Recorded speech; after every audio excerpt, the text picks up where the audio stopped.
তোমরা কয়েকজন আমাকে জিজ্ঞাসা করেছিলে দিদি চাটনির রেসিপিটা একটু দিও, তাই ভালো আজ যখন চাটনি করছি তোমার সাথে রেসিপিটা শেয়ার করি। ফার্স্টে এখানে আমি টমেটো নিয়ে নিয়েছি, অনেকটাই টমেটো নিয়েছি। আর টমেটোগুলো না আমি কেটে লবণ মাখিয়ে রেখেছি, কারণ টমেটোগুলো বাবা নিয়ে এসে খুবই শক্ত ছিল। নরম টমেটো হলে লবণ মাখানোর দরকার নেই, যদি শক্ত টমেটো হয় মিনিমাম 2 ঘন্টা লবণ মাখিয়ে রাখবে, খুব তাড়াতাড়ি গলে যাবে। আর এখানে কড়াইতে দেখো দিয়েছি অল্প একটু পাঁচফোড়ন। এই পাঁচফোড়নটাই হচ্ছে আসল জিনিস, চাটনির স্বাদটা দ্বিগুণ করে দ্বিগুণ মাত্রা দিয়ে দেবে আর কি। যাই হোক, এই দেখো এই পাঁচফোড়নটা হালকা করে ভাজতে হবে, গ্যাসের ফ্লেমটা একদম লোতে দিয়ে এটা একটু ভেজে নিই। চলো, একটু ভাজা হয়ে গেছে আমার, এটাকে নামিয়ে নিই এবার। এই দেখো এবার আমি কড়াইতে তেল দিয়ে নিয়েছি। এবার এর মধ্যে দিয়ে দেবো একটু শুকনো লঙ্কা, একটা শুকনো লঙ্কা আর তেজপাতা দেবো।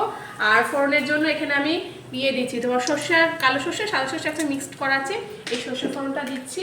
অনেকে আবার পাঁচ ফোড়ন দেয়, কিন্তু যেহেতু আমি যেভাবে করি সেইভাবে তোমার সাথে পুরোটা দেখাবো। এবার আমি এই টমেটোগুলো দিয়ে দেবো। কত জল বেরিয়েছে দেখো, এই জলেই টমেটো সেদ্ধ হয়ে যাবে। এর মধ্যে দেবো হলুদ, একটু হলুদ দিচ্ছি। আমি হলুদ দিচ্ছি, অনেকে হলুদ দেয় না, কিন্তু আমি হলুদ দিচ্ছি, আমার ভালো লাগে তাই। আর লবণ আমি দেবো না, কারণ এর মধ্যে আগে অলরেডি লবণ দেওয়া আছে, পরে যদি লাগে তো পরে চেক করে দেবো। এবার এটাকে ঢাকনা দিয়ে, এই যে জল বেরিয়েছে, ঢাকনা দিয়ে আলুটা সেদ্ধ করতে রেখে দেবো। এবার ঢাকা দিয়ে রাখলাম। এবার এটাকে পুরো গলে যাওয়া পর্যন্ত ঘেটে ঘেটে পুরো গলে যাবে, তারপর এর মধ্যে চিনি অ্যাড করবো। আর এই দেখো টমেটোগুলো সিদ্ধ হয়ে গেছে। আর এর হাত খুন্তি দিয়ে না এই টমেটোগুলো যেগুলো গোটা গোটা আছে সেগুলো এরকম করে খেতে দিতে হবে, দিয়ে একদম মানে জিনিসটা একটু গোটা গোটা থাকবে না, সব মানে গলে যাবে আর কি। আমি এরকম করেই খুন্তি দিয়ে ঘেটে দিই, দিয়ে জলটা একটু শুকিয়ে আসে। এবার এর মধ্যে চিনি অ্যাড করবো। চিনি লাগে অনেকটা চিনি অনেক লাগে খেতে, যখন ভালো লাগে মিষ্টি জিনিস কি আর করা যাবে। এর মধ্যে দেবো খেজুর, এটা খুবই নরম খেজুর ছিল আমার ঘরে তাই দিচ্ছি।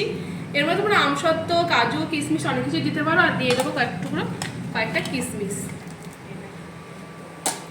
দিয়ে দেবো। এবার ভালো করে নাড়বো।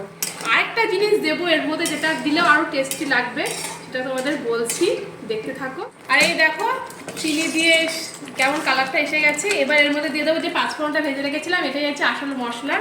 এই দেখো পাঁচফোড়নের গুঁড়োটা একটু দিয়ে দেবো, আর একটু রেখে দেবো, পরে দেবো। আর দেবো কি বলতো, এই দেখো লেবু দিলে চাটনির টেস্টটা না দ্বিগুণ হয়ে যায়। এই দেখো চাটনিটা আমি নামিয়ে নিয়েছি। এবার ওপর থেকে ছিটিয়ে দেবো আর একটু ভাজা মশলা, এই পাঁচফোড়নের ভাজা মশলাটা ছিটিয়ে দেবো। অনেকে এর মধ্যে শুকনো লঙ্কা গুঁড়ো করে, কিন্তু আমি দিলাম না, কিন্তু যেহেতু আমার ছেলে খাবে তো সেই জন্য শুকনো লঙ্কা দিলাম না। আর এই দেখো আমার জেলি জেলি চাটনি রেডি। কেমন লাগলো জানিও, ভালো লাগলে লাইক করো।